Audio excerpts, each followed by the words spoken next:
Okay, so let's, I'll just say a few more words and then we'll do some meditation. Or if you have any more questions, you can ask. I think one helpful way to get at the essence of Lama Tsongkhapa's qualities is to look at this pivotal event in his life, in the middle of his life, when he's 42, when he generated the realization of emptiness. So one, just historically, it's like before that, he was engaged in extensive study and accumulation of merit and purification, making a lot of prayers, requesting prayers to his own teachers, and reading vast treatises, and then gradually, gaining a higher and higher level of kind of spiritual development. And then at this time when he's 42, he had this prophetic dream where he saw Nagarjuna and Aryadeva, Buddha, Mahayana, and Chandrakyuti, these 5 Nalanda masters, all discussing whether things have inherent existence or not in a dream.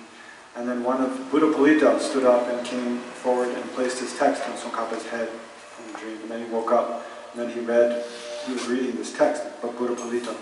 And then it's at that time that he realized how it's because all things are interdependently existent, interdependently arising. Things exist in dependence upon causes and conditions. Things exist in dependence upon parts, and especially things exist in dependence upon mental imputation. It means in dependence upon a collection of parts, like a bunch of pages, a spiral, a binder like this, a cover, and print. Then we label book, prayer book, on this. But where is the prayer book? I can say the prayer book's on top of the table. But exactly, is this the prayer book? No, it's just a cover. Is this the prayer book? No, it's the spine. Is any of the pages the prayer book?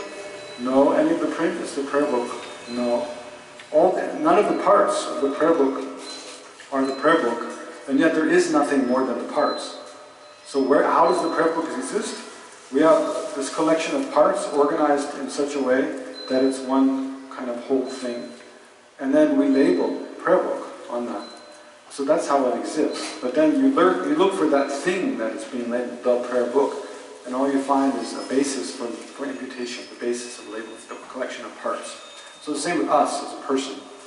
That you think I'm sitting here, I'm meditating, I'm thinking, I'm listening, I feel angry, I feel sad, I feel tired, I want this. That I, where's the I? You look in all the parts of the body, the head, the shoulders, the arms, the chest, right in the middle of the heart, your stomach, your legs. You can't find, none of the parts of the body are the I.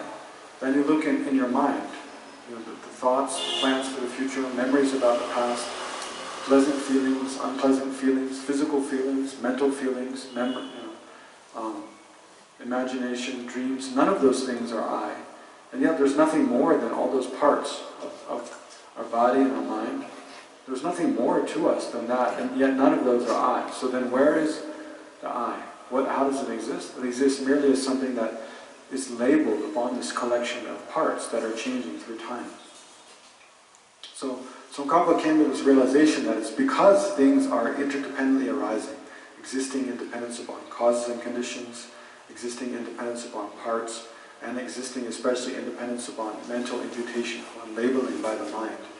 It's for that very reason that things don't have any inherent existence whatsoever.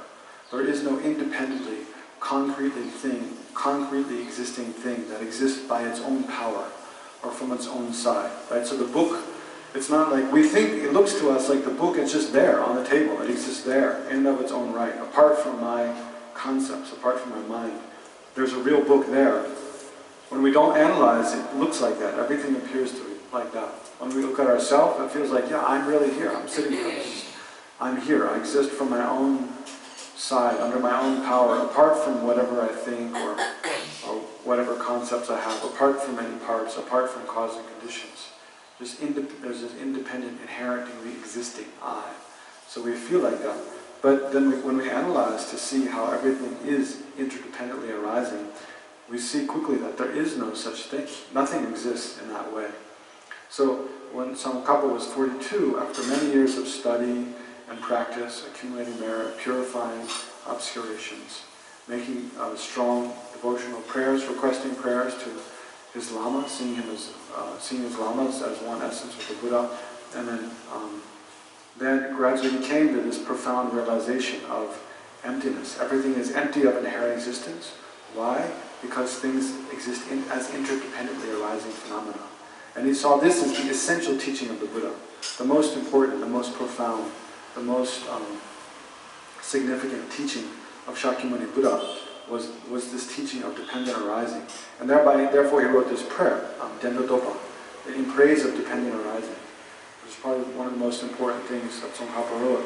And then basically Tsongkhapa wrote all of his greatest works, he all wrote after that, from 42 years onwards. All of the major deeds of his life came after that. So one essential important way to understand Lama Tsongkhapa's life is in terms of his insight into dependent arising. How important this realization that everything is dependent arising is. And we can apply this wisdom of dependent arising, that things exist, things arise not without depending upon causes and conditions, not without depending upon our parts, and especially not without depending upon mental meditation, as a way to view kind of all of Lama Tsongkhapa's teachings. So, for example, let's look at this prayer, one Lamrim prayer he wrote, the three principal aspects of the path, Lamsum Namsum. Just look at a couple of lines, a couple of verses in here. So look on page 142 in the prayer book, page 142.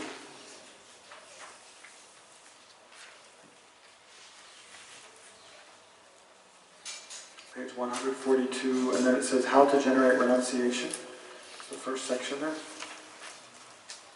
So there's two verses there. So here, the three main principal aspects of the path, that's the name of this prayer. The three principal aspects of the path. So this is another of the most famous prayers that Tsongkhapa wrote. And so a way to see all of Lama Tsongkhapa's teachings are as teaching us how to generate these three principal aspects. 142, page 142. These three principal aspects, renunciation, bodhicitta, and wisdom realizing emptiness. Right? So here he's talking about, and each of those are, if we develop like renunciation, it's a dependent arising. We have to develop renunciation and dependence upon thinking about certain things, which he'll explain here. But the opposite of renunciation is attachment to samsara, attachment to all the pleasures of samsara. And the main reason that we have attachment to pleasures of samsara is another kind of dependent arising. It's independence upon us having ignorance with regard to karma, the law of cause and effect, right? With regard to what actually brings happiness, what are the actual causes of well-being and happiness, what are the actual causes of suffering. Being, in the first case, virtue. Our own virtuous karma, positive karma, is the main cause of any satisfying and pleasant experience that we have. Always has come about in dependence upon creating positive karma, right? By abandoning the 10 non-virtuous actions and by engaging in positive actions like generosity and helping others and so forth. Any suffering experience, any suffering feeling that we have, all arise in dependence upon us having created non-virtuous karma, right? Or negative karma, by harming others, by killing, stealing, lying, slander, and so forth. Things that harm others. Because we inflict pain on others, we create a cause for us to have painful experiences. Right? It's quite simple. So it's by ignorance of this kind of dependent arising, the law of cause and effect, that we rather have a wrong view about what brings. We think that wealth brings happiness. We think that being attractive, having an attractive physical appearance brings happiness. We think that pleasing, having objects that are pleasing to the 5 sense doors, seeing attractive things, tasting delicious flavors, hearing pleasant sounds. We think that those are the ultimate causes of happiness, which is kind of ignorance.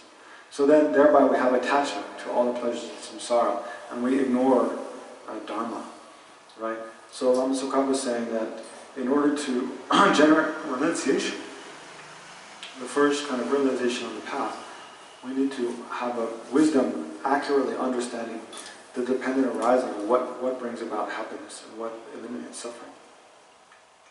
So here in this verse 4, he says, freedom and endowments are difficult to find, and life has no time to spare. By gaining familiarity with this, attraction to the appearances of this life is reversed. By thinking over and over again that actions and their effects are unbetraying, and repeatedly contemplating the miseries of cyclic existence, attraction to the appearances of future lives is reversed. Right? So in these two verses, he's talking about, first of all, just like right now, for like ordinary beings like us, we have attachment to just the pleasures of this life.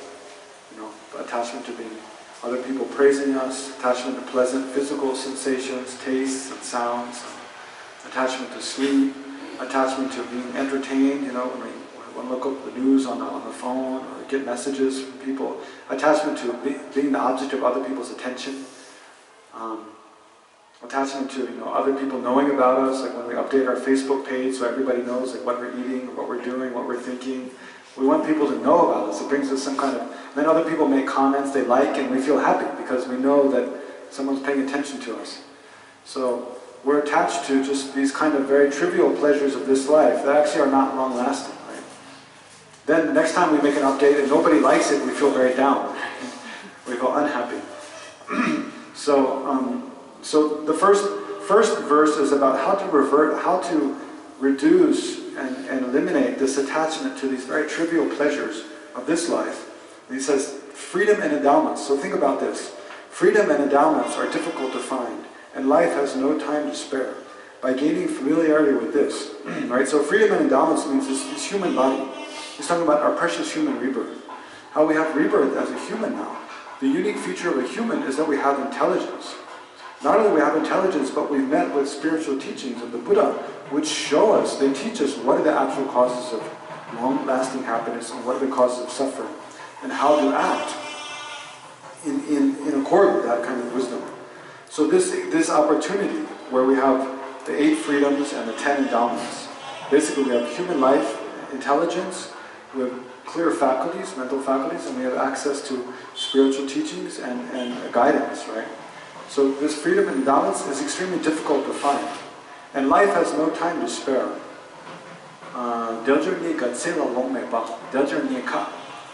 So we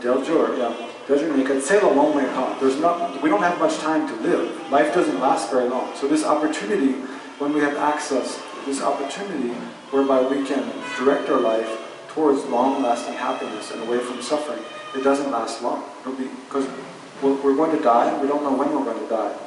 So by thinking about this, it compels us, by gaining familiarity with this, by thinking about this again and again and again, ingraining it deep into our awareness, then attraction to the appearances of this life is reversed.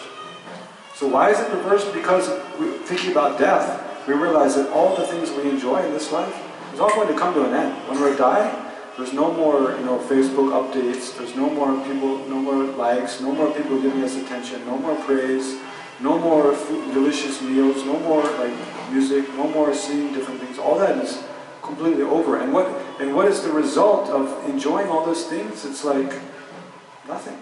Just craving for more of the same is all we have in our mind. Is craving for more of that. That's all that goes with us to the next life. Is craving for more. And that's what pulls us through samsara without break, is craving for more attention, more wealth, more pleasures of sense objects, more sex, more kind of relation, so more power, and so forth.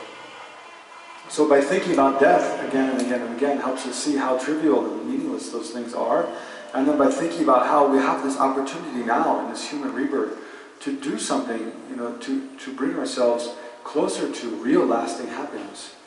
Then by thinking about these two things, death and this opportunity of this precious life, then it reverses attraction to the appearances of this life and drives us to practice. So this is one kind of dependent arising, right? And dependence upon thinking about the fact of death and the real meaning of life, the opportunity of this unique opportunity this life affords us, then it helps us look in the direction of, okay, what can I do to create the causes for happiness in future lives and then liberation and enlightenment. But especially stop being obsessed with just this life and think about what happens beyond death. What happens after I die? Is there something I can do to ensure that I have also a kind of happy existence after death? And then the second verse there, by thinking over and over again that actions, so this is karma, actions and their effects are unbetraying, and repeatedly contemplating the miseries of cyclic existence, attraction to the appearance of future lives is reversed. Right? So this is another kind of dependent arising. How do we generate the concern for, caring about, and aspiration to nirvana, right? Being free from this whole cycle of birth and death through the force of afflictive emotions. How do we do that? By thinking over and over again that actions means karma and its effects. So when we create virtuous karma, its affects this. Non-virtuous karma, its effect is suffering. By thinking how this is unbetraying, it's certain that every instance of satisfaction and happiness arises from our own karma. It makes sense, doesn't it, that what we experience, if what we experience, be it pleasure or pain, doesn't have any connection with how we act, right? If those are totally separate, that's how we ordinarily think.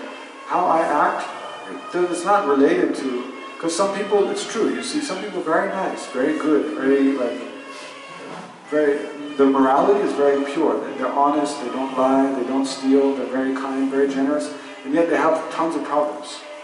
A lot of problems, you see that. Some people, they're completely crooked, and yet they have so much success. Everything goes well in their life, right?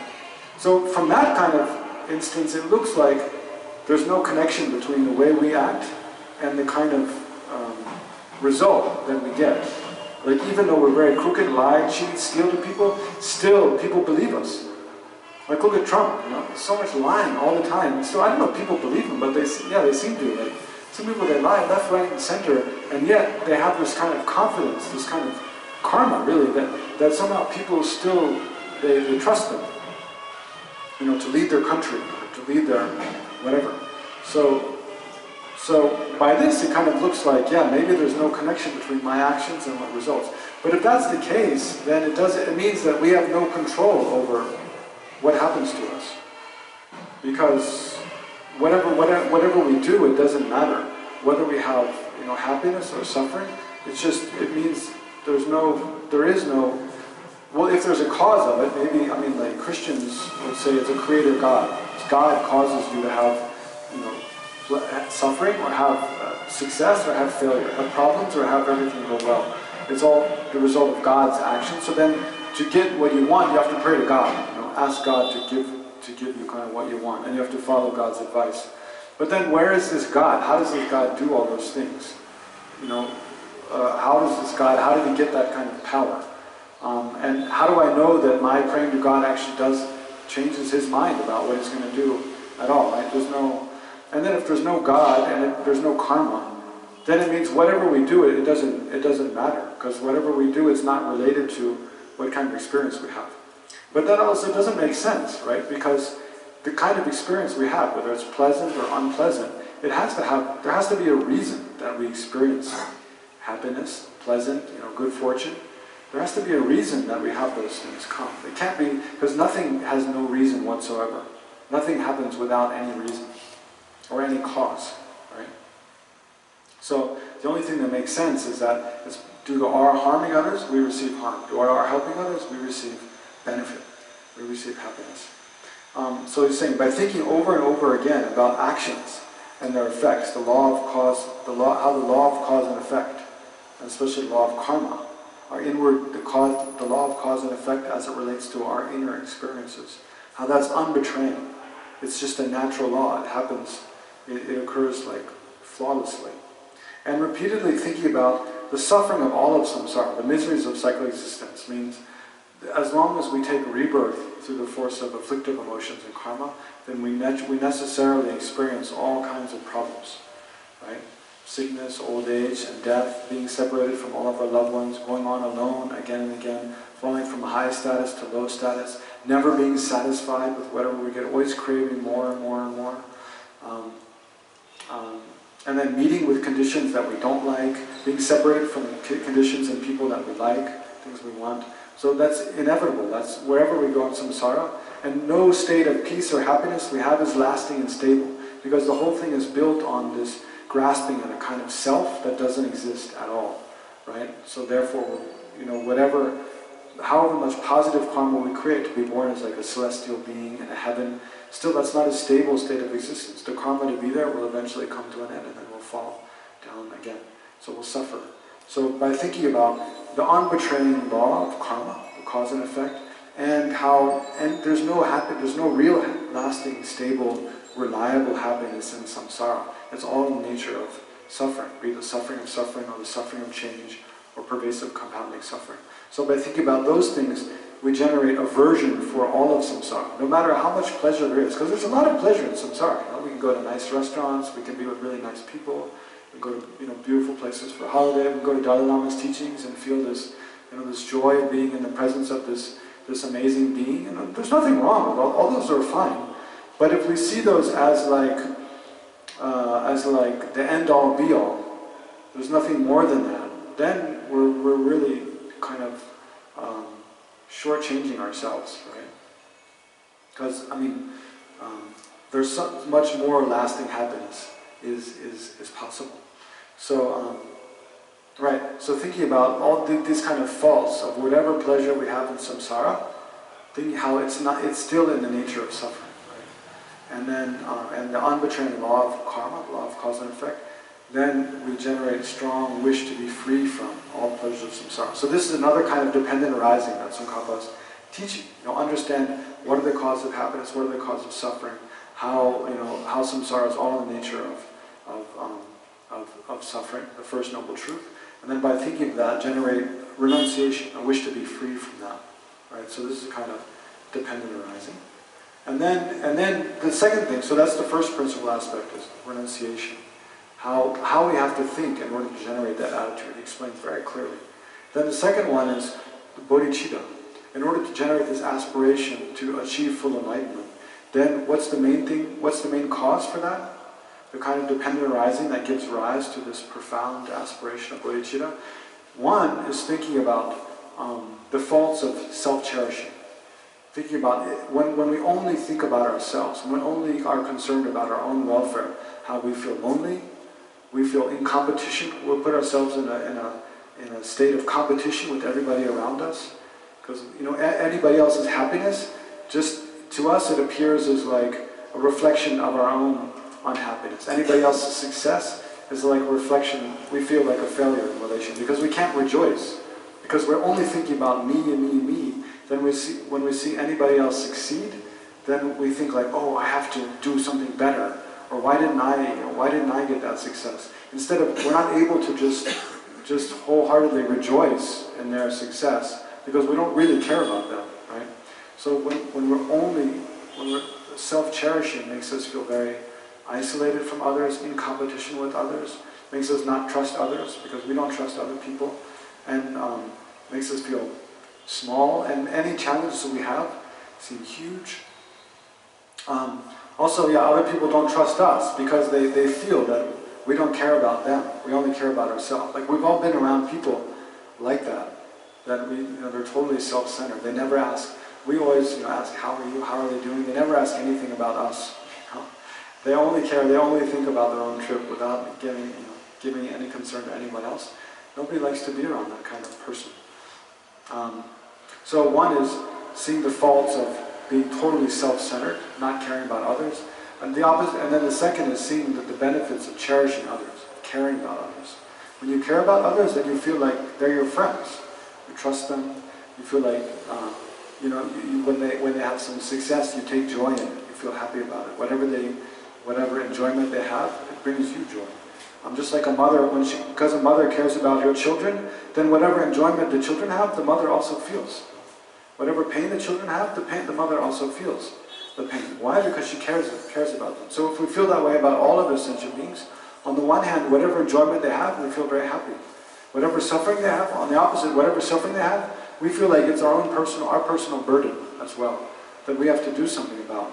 So it's through these kind of two forces that by by seeing the faults of self-cherishing and then cherishing others. By cherishing others, feeling joy in the well-being of others, then we want to increase that. And feeling pain at the hardship of others, then we want to reduce that. So then we think, what's the most I can do to increase the well-being and reduce the misery of others? What's the best thing I can do? And it's to become fully enlightened. Right? So it's on this independence upon this sincere concern for others that we generate bodhicitta. So it's the same kind of dependent arising Tsongkhapa taught, and he describes here in these verses. And on page 143 at the top, where it says, how to generate the mind of enlightenment, it says, swept away by the current of the four powerful rivers, tied by tight bonds of karma so hard to undo, caught in the iron net of self-grasping, completely enveloped by the total darkness of ignorance, endlessly reborn in cyclic existence, ceaselessly tormented by the three sufferings, thinking that all mothers are in such a condition. So it means all sentient beings who have been our mothers, our kind mother, just like our mother of this life, from life to life. Thinking that all sentient beings who are mothers are in such a condition, generate the supreme mind of enlightenment. Alright, so it's another kind of dependent arising, independence upon thinking about the suffering of others, recognizing how kind they've been to us. Right? How every instance of happiness we have, you can't find, can you find any instance of well-being or happiness that didn't come about in dependence upon at least one other sentient being? Most likely countless other sentient beings. Like if you look through all the most enjoyable, experiences in your whole life, is there any of them that you didn't experience independence upon another person, other sentient beings? And it's been like that through all of our lives, from beginningless time until now.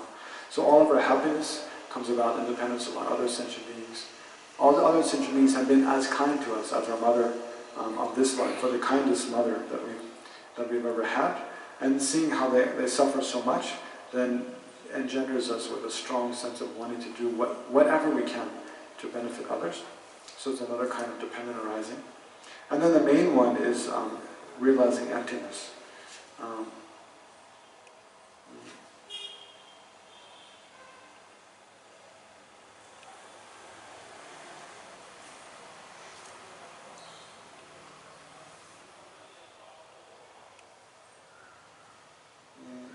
Why don't we look on page 144? We'll just look at two more verses on page 144. Look at verse 11 and 12. Verse 11. If the appearance of dependent relation, which is unbetraying, is accepted separately from emptiness, as long as they are seen as separate, then one has not realized the Buddha's intent. If these two realizations, so it means the realization of dependent arising and the realization of things being empty of inherent existence.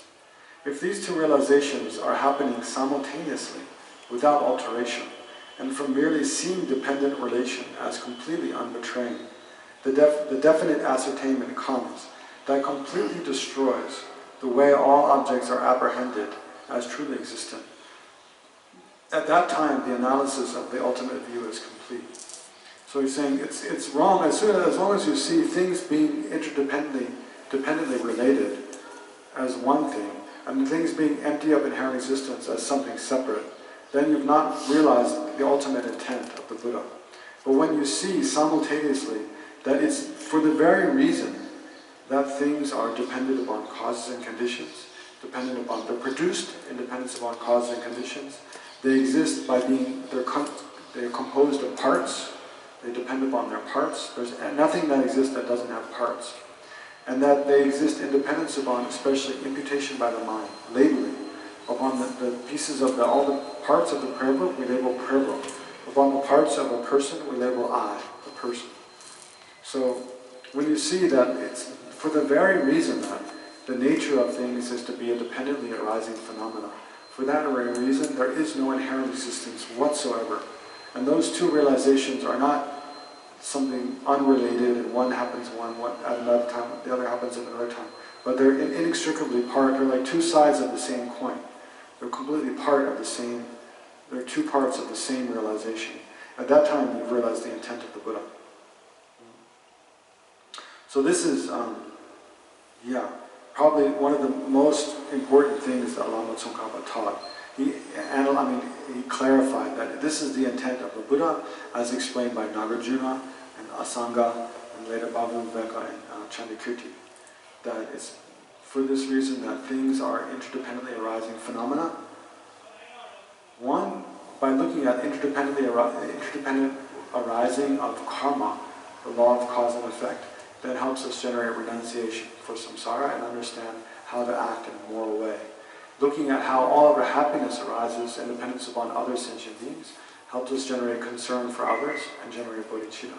Looking at how all phenomena are dependent upon cause and conditions, parts, and mental invitation helps us eliminate the ignorance which is the cause for our own and others' suffering, right? Which grasps at an inherently existing or independently existing phenomena. So in this way, Tsongkhapa's the thing he emphasized that most in his teachings, the wisdom of interdependent arising, is the basis for.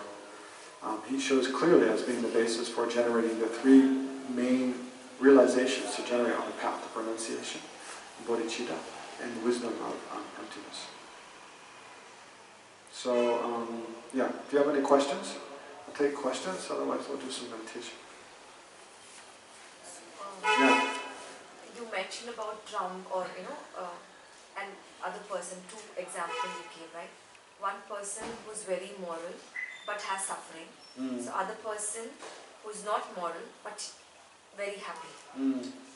So is it because of their past life karma, even though they are not moral, they are able to enjoy peace, happiness and pleasant things in the current life, but they are ignorant that whatever they are committing in this life, they are sowing the seed of unhappiness for the next life. Is it correct? Yeah, or some future life, maybe not the next one necessarily. Yeah. So they're ignorant and they're not self-realized individuals. Yeah, because they're totally ignorant about. So both are ignorant here. Whether it is a person who is moral but is having unpleasantness and unhappiness, a lot of miseries in life. Yeah, that one is not necessarily ignorant. They might. Why are they acting in a moral way? It could be that they just out of habit, or it could be out of wisdom, that they recognize that if I do immoral things, then it will create causes for my suffering in the future lives. But the second one, where they are totally immoral, but they still have a lot of happiness, that's out of ignorance. I mean, the cause for acting in a way that's immoral and harming others it has to be out of ignorance about what are the causes of your own suffering. So it does that we need to become more aware? Yeah. That's why the Buddha taught. One of the Buddha's fundamental teachings is, the Four Noble Truths. The first is the truth of suffering, that we have suffering. The second is the cause of suffering. Why do we suffer? That's what the Buddha wanted us to think about. Like, why do you think you have all the problems you have? Why do they arise?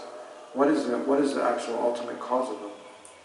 And then as a remedy to that, he taught, first of all, he taught karma in general. But within karma, the first thing he taught is to abandon the 10 non-virtuous actions as a basis for all of action. Abandon killing, abandon stealing, abandon sexual misconduct, 3 of body, and then the 4 of speech, abandon lying, slander, harsh speech, and idle gossip, 4 of speech, and then the 3 of the mind, abandon coveting others' possessions, abandon malice, having the intent to harm others, and abandon wrong views. And the main wrong view, the view about that karma doesn't exist.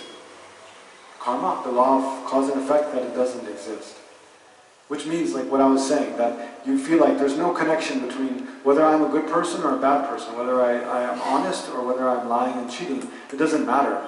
Because in the end we all die and then it's all over. So as long as I'm winning, then that's fine. Doesn't matter how. That's kind of ignorance of the law of cause and effect. Or another way of thinking that's more nihilistic, it's just like, whatever I do, it doesn't matter. Because in the end we all die, so nothing matters. It's kind of a nihilistic view. Which is also just thinking that law of cause and effect doesn't exist. Right? So then there's no we have no accountability to anybody else or to ourselves for our own actions. Yeah. So, yeah, the Buddha is saying mainly we need to think about why things arise. Nothing arises.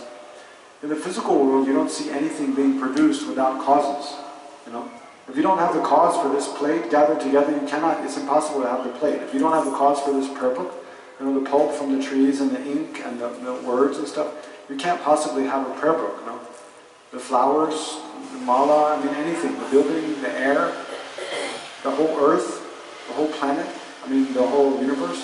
Without specific cause and conditions coming together in the physical world, well, you don't have them. Nothing just appears out of nothing. There's not anything that appears just out of nowhere without cause and conditions. So it makes sense in the world of our inner experience that the same principle holds true. We don't have inner experiences of pleasure or unpleasantness, of happiness or suffering for no cause whatsoever. There has to be a cause.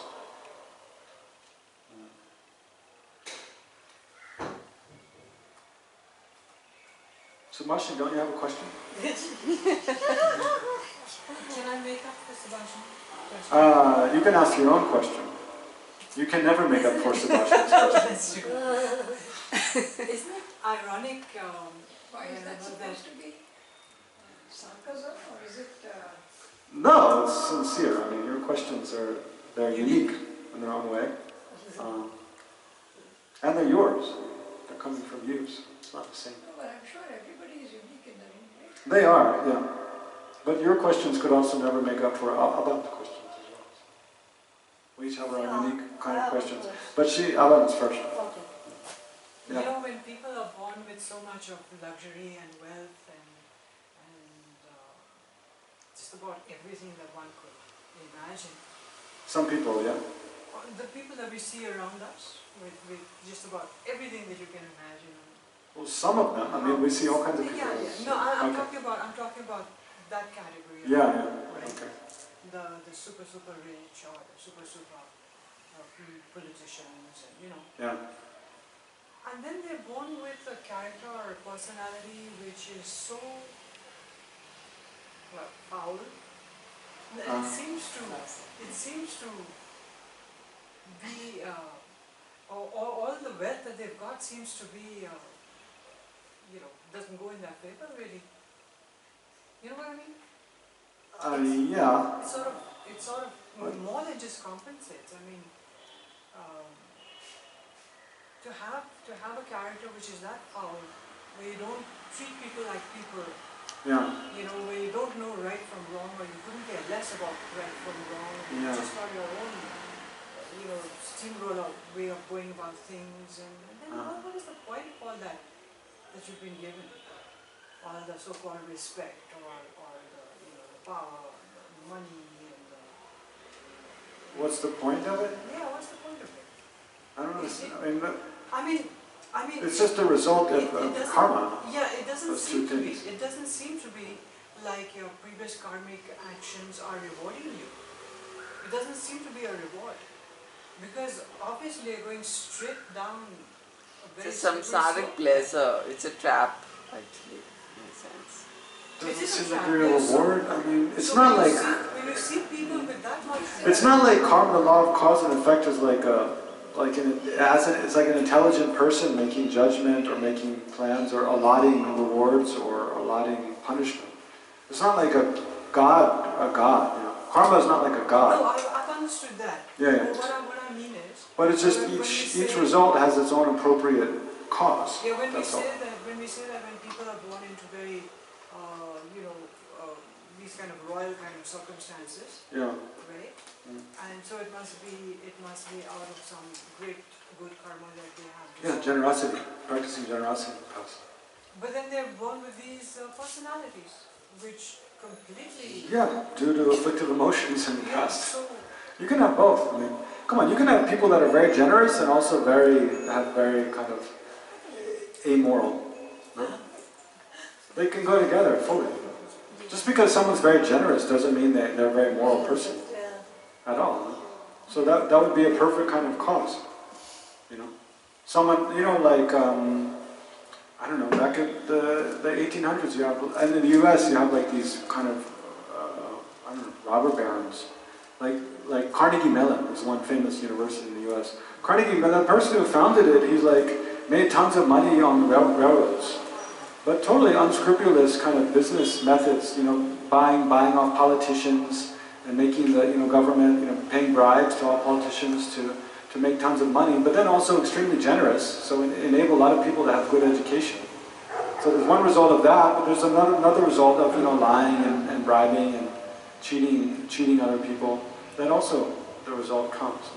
So now They can go together. It's not. So now the result is if you're calculating the merit what he's accumulating and the sins what he's making. So will it be balanced or will it be zero itself? No, they're separate actions. No? Yeah. So each in turn produces its own result. It's not like they kind of mix and kind of balance each other out or something like that. Each separate action produces its own separate result. For example, the life example, especially in this India, most of the politicians, they commit all sort of crimes. Yeah. At the same time, they will do a lot of philanthropic work. Yeah. So they think, they're assuming that if they do that, whatever the crime they have done, it will be balanced. Yeah, but that's, maybe in terms of the reputation in this life, maybe it balances out. But in terms of karma, each action produces its own result. So they're not a realized and self-aware, ignorant people. Well, I don't want to make judgments about other people because we don't know what people really are, right? And that's one of the, Buddha's more profound statements is don't judge other people because you don't really know what they are. But we can judge the actions that they do. Not judging, in perspective of analysis. Yeah. Well, you're saying they're self-aware, ignorant people. That's a judgment, right? To say someone's self-aware. It's like an analysis when you're doing not meditating on that particular ignorant. topic, how people are in the society. When you're doing meditation, on that, then you can feel the clarity, what they're doing is incorrect. Yeah. So you can make a statement about the action. Okay. The action, yes. Yeah. But we don't really know what's motivating the person to do that action or not. So we should be careful. Thank you. I'd like to make a comment. Okay. In the Hindu context, we do believe in, I am born Hindu, I believe in a divine power. At the same time, we do believe in karma also. We believe that certain actions which we do have certain results. So the cause and effect thing is very much there in Hinduism. Right. At the same time, we are theistic. Yeah. We believe in, you may believe in one divine power, or you may believe in various gods having different attributes. Yeah. So, in a sense, Hinduism has reconciled both. Okay. As a religion. Yeah. So that's all I just make the comment. Okay. Sure. So is it like always our intentions to be... Hold on, I think... please. Yeah, when Saddam Hussein was executed, everybody celebrated and all. So was that leading to negative karma, the people who rejoiced? Yes. Yeah? Yeah.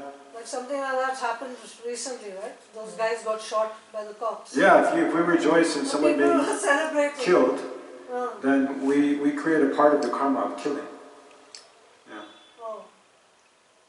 Yeah, because an execution is an instance of killing, right? You kill someone. An execution is when someone's killed, right?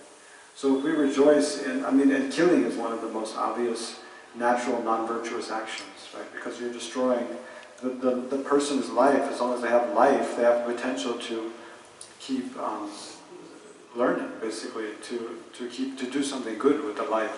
So destroying the life is natural non-virtuous. And because every creature, they cherish their life, right? So by killing them, you're inflicting harm on the creature, right? So execution, then, if we rejoice and to inflicting harm on someone, then we create the karma to have harm done to us. So yeah, we shouldn't do that. We have to be careful about rejoicing in other people's suffering. It's not. No matter what they've done.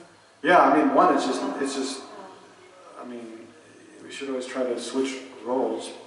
But another, from one hand, it's just not good to do because it's much more important to recognize how every creature cherishes their own life and then think of that when you see them suffering in whatever way, even though being punished for crimes that they really did do. Still, it destroys our own ability to generate empathy and compassion when we do that also. But then it's not wrong to, if someone's caused a lot of harm to others and then they're stopped from doing that ever again. There's something to that, but we shouldn't rejoice in the harm that's done to them. Then it becomes kind of a contradiction that you feel outraged at the harm they do to someone else, but then when the harm's done to them, you rejoice. It's totally contradictory. They're both, the harm that they did to someone else is the other person is a sentient being, that person's also a sentient being. So why rejoice in the harm done to one and then feel outraged at the harm to another? They're both sentient beings that both want happiness and want to be free from suffering. They're the same that way. Archana, what's your name? Your name is? Sangeet. Sangeet. Okay. This is about yesterday's session actually. Okay. So it started with saying that having patience, then you try to generate enthusiasm, right? The first. Yeah. So that's probably, it's not really a prerequisite, but No. it's, you have to have some level of patience to be able to. I don't even think so. I think it's just the order of those 6 perfections. That's the order they're usually laid out. There's generosity, morality, patience, then enthusiasm. And he was just transitioning from the previous chapter to that chapter. I don't think it's indicative of some level of patience is requisite to have enthusiasm or joyous effort in general. No. Yeah. So is there any connection with shamatha and enthusiasm? Because again... Yeah, because one of the biggest obstacles, look at our own, why don't we have shamatha? Because we have laziness that doesn't have enthusiasm to generate it. We don't feel it's so important that we really put in the time and effort to generate it. Not only this life, past lives. We've lived countless lives. We've met the Buddhist teachings countless times. We've received countless Dharma teachings over past lives till now. Actually, we've generated shamatha in past lives. Definitely, because if we've taken rebirth in every realm of samsara, all 6 realms, those include the Deva realm. It has within it the form and formless realms. Right? So we've taken rebirth in the form and formless realms countless times. To take rebirth in those realms, you have to generate shamatha, actually. So we've generated shamatha countless times. That's another reason. What was I saying? I was saying to Anita, shamatha is no big deal, really. That's one reason it said, just because you generate shamatha doesn't mean you have renunciation for samsara, doesn't mean you have bodhicitta, doesn't mean you've realized emptiness. It doesn't mean you've created any cause for escaping from samsara. Shamatha is a realization that's common to Buddhist and non-Buddhist as well.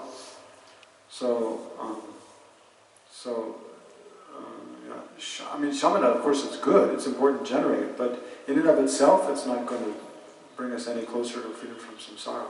And rather, we just create the cause for rebirth in these more refined states of existence in samsara, in the form and formless realms. But, what was your question again? Yes, I was... Is enthusiasm necessary for shamatha? To correlate whether all the 6 attitudes of bodhisattva attitudes like...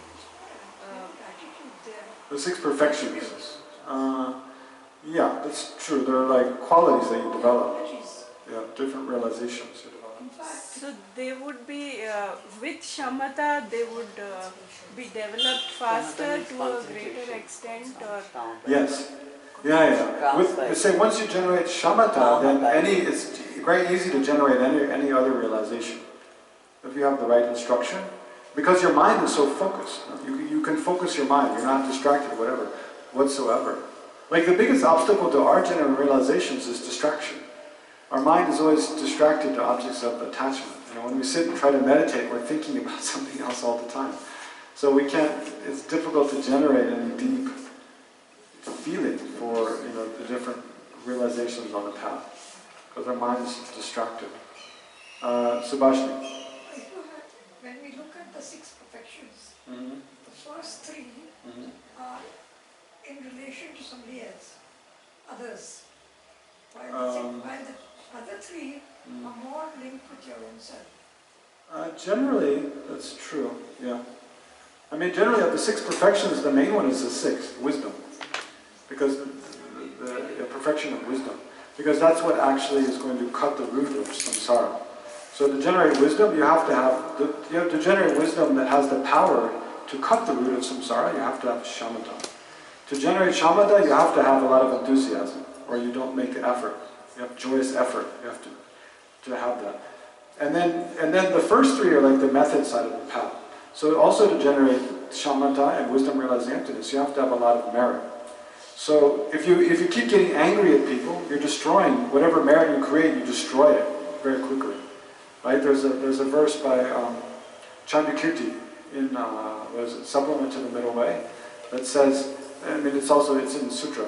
One, if you get angry at a bodhisattva for one moment, it creates the merit that you've accumulated by practicing generosity and pure morality over eons, right? So because anger is such an intense negative mind that it destroys the merit you've created before. So you have to stop getting angry, so you have to practice patience. And then another way to accumulate, and then you have to have a stable mind, a mind that's peaceful. So how do you get that? By stop harming others with your body and speech. As long as we're harming others with our body and speech, we'll create a very rough, kind of unpeaceful mind. You can imagine the guy with like big bloodshot eyes and big pot belly and drinking a lot and like going around fighting. It's like that. How the mind is so rough and disturbed. Or someone who's conniving and lying and never honest. The mind is always disturbed. It's never just at peace. So to make the mind very peaceful, we stop harming others with our body and our speech. Right? Then the mind becomes more peaceful. That's the best basis for shamatha. And then we need merit, so practice generosity. Right? So basically they're all causes to generate wisdom realizing emptiness. They're all branches of the 6th perfection. Wisdom of emptiness. Yeah. Yes. Sanjala. In order to start with having positive karma, as would say that being generous or to do a good virtue, one need to have one intelligence, right? Yeah, as a human being. And some of the human individuals, someone has a little lesser intelligence and others have a higher intelligence. Yeah. So for an instance, individual with a lesser intelligence, no matter what he or she does, it takes time to understand. And now in terms of current scenario, everywhere there is a competition. So those who has a lesser intelligence tends to stay a little backward. So in terms of going from a religious perspective also, so once we are into practicing mode, we may be like reciting mantras, trying to meditate, right? Following the teachers and all. But still he or she may not be developing the good karma as fast to the other people because of a lesser intelligence. Whatever teachings individual is having it. May not be able to implement it in a day-to-day life. So how does that... Yeah. But intelligence can go both ways. Like, I mean, there's some people who are not, not very well educated, maybe not very intelligent, that maybe not even don't even have the ability to do much education because the critical thinking power is not there much. But they really have faith, and they're just very simple, but have faith and very kind-hearted, just kind to people. The main thing is to accumulate merit. The main thing is being kind-hearted. The main thing is motivation, right? The motivation means sincerely wanting to not harm and wanting to benefit others. Right. Why I'm emphasizing this is because mostly in Buddhism we say it's not just a faith. You have to be like from a practical aspect means to understand what if the teaching is there. After experimenting it, if it's correct, then you implement it and follow. Yeah, so true. merely with the faith and lesser intelligence, how does it work? Is it going to be a slower pace? Maybe it's like karmic existence or? Well, I mean, it's true. Maybe a person with a lot of faith but not much intelligence or education. They maybe they're not able to do many, many different kinds of practices. But even if they just do one practice wholeheartedly, like real sincere concern about sentient beings, a real sincere compassion, real sincere loving kindness, and sincere faith, just reciting Mani mantras. You know, like in the Himalayas, there's many people that they just recite Mani mantras and do circumambulation, that's all they do. But they can accumulate so much merit. I mean, maybe in this life they won't, generate shamatha, they won't realize emptiness, they won't understand the tantric path, There's so many things they can't do. But if they just do one practice really well, with a really pure heart, pure motivation, then next life they take very good rebirth. Then they have so much opportunities. Whereas, the danger for most of us is probably like, I know speaking for myself, okay, I have intelligence, faith, okay, kind-hearted sometimes, but oftentimes just, go to this teaching, go to that teaching, read this text, get that explanation, think about all these things, discuss all these complicated things, but the real, just pure kind-heartedness is not there so much. Real sincere faith and real, just doing practice is not there. It's easy for the Dharma to become like an intellectual exercise that doesn't really move the heart very much.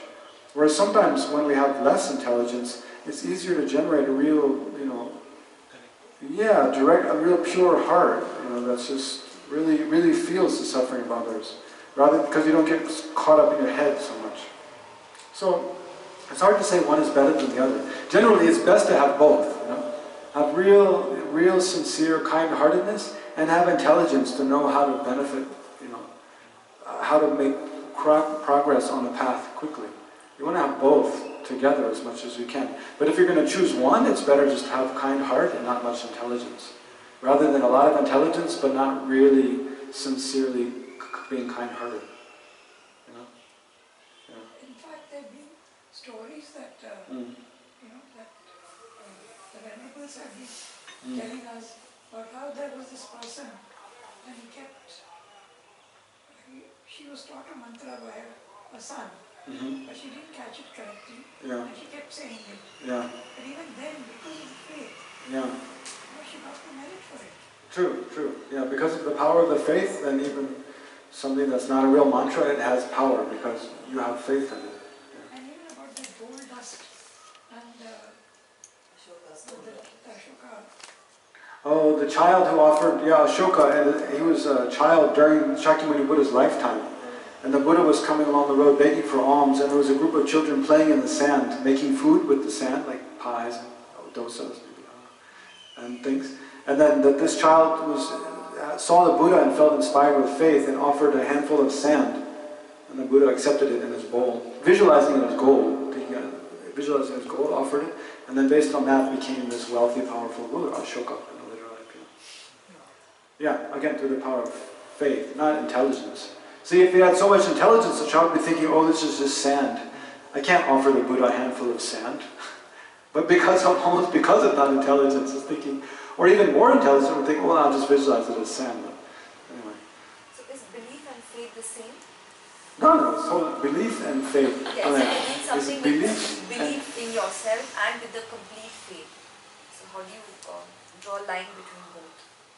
Belief in yourself and complete faith. Probably belief in the actions of you're having faith in something or belief in something. Yeah. Is it the same? Well, is there anything that you believe in but you don't have faith in? Is there something you believe but you don't have faith in? No, it's not the same. I don't know. To me, It's in a word. Yeah. Seems like mutually inclusive. Yeah, Really? they're not used in the same context, but... Well, no, they can be used in different contexts. Believing something. Believing something is much more broad. You don't always have faith. Like there's many things in a non-religious context, non-spiritual context. I can believe that it's going to rain by tomorrow, but I don't have faith. That belief is not a belief. No, it's not a belief. So if you have a belief, well, I have a belief that, maybe. Is there a belief? I don't have any beliefs I don't have faith in.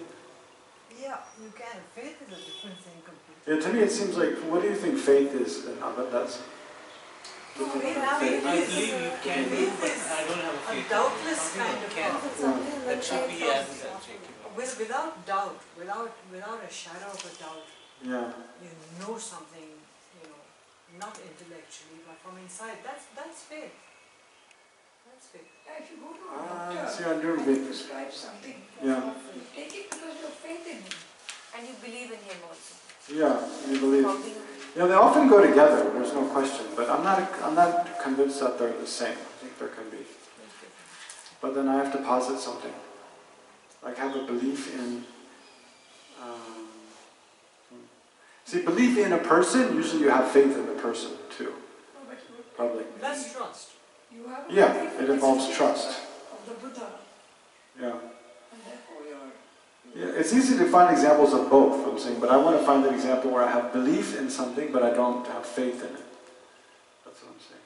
But then how does the Seems Tara to me mantra it's work? possible, but I can't think of a good example right now. I mean, the Tara mantra works very well for many people. Yeah. But you don't know much about Tara, but still it works. So, I mean, what does it mean? Is just the power of the mantra? Or, I mean, my faith in Tara, I mean, I don't know who Tara is. Yeah. I'm just doing it for the first time, and then something wonderful happens. And then my belief is created because of that, no? Yeah. Then I can have faith. Yeah, then they go together, right? No, but people, it still works, no? For people who don't know much about Tara, but still the mantra works. Can, yeah. Also depends on the karma. Let's do a dedication prayer. Let's dedicate the merit we've created. There's one by Lama Tsongkhapa. The Lamrim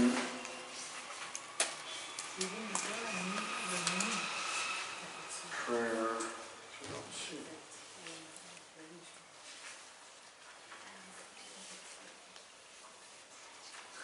Alright, I have to use the table of contents.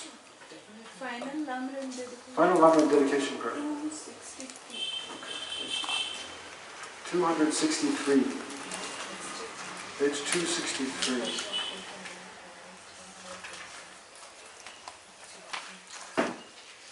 So let's dedicate whatever merit we've generated.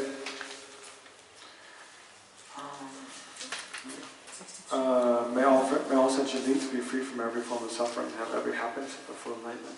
Especially may His Holiness Dalai Lama, Lama Tsongkhapa, of all of our other spiritual teachers, have long and stable lives, and may they remain and teach us until samsara ends. May all our actions be only pleasing to their holy minds, and may we perfectly follow their example. And then we'll read this final Lamrim dedication. From my 2 collections, vast to space, that I have amassed from working with effort at this practice for a great length of time, may I become the chief leading Buddha for all those whose mind's wisdom eye is blinded by ignorance. Even if I do not reach this state, may I be held in your loving compassion for all lives, Manjushri. May I find the best of complete graded paths of the teachings, and may I please all the Buddhas by my practice. Using skillful means drawn by the strong force of compassion, may I clear the darkness from the minds of all beings. With the points of the path as I have discerned them, may I uphold Buddha's teachings for a very long time, with my heart going out with great compassion, in whatever direction the most precious teachings have not yet spread, or once spread have declined.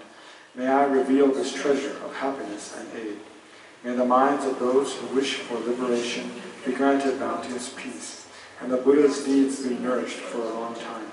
By even this graded path to enlightenment completed, due to the wondrous virtuous conduct of the Buddhas and their children, may all human and non-human beings eliminate adversity and create conducive conditions for practicing the excellent paths, never be parted in any of their lives from the purest path praised by the Buddhas. Whenever someone makes effort to act in accordance with the tenfold Mahayana virtuous practices, may they always be assisted by the mighty ones, and may oceans of prosperity spread everywhere. And especially may this Dharma Center, Choe Ling, continue to flourish and grow and be able to offer more and more of the Buddha's teachings in a secular and also religious way to all beings who are interested, and be able to fulfill all of the wishes of His Holiness Dalai Lama, Lama Zopa Rinpoche for the center, and receive all supportive conditions to do this, especially be able to find the premises that the center can own itself to have more facilities to offer sentient beings. And may anyone who sees, hears, remembers, thinks of, contacts the center in any way, or works for volunteers or sponsors, by that may they be free from every form of physical and mental suffering, and may they have physical and mental health, well-being, happiness, and all conducive circumstances to achieve all the realizations of the path to full enlightenment. Okay, so thank you all for your participation, and hope we meet next time.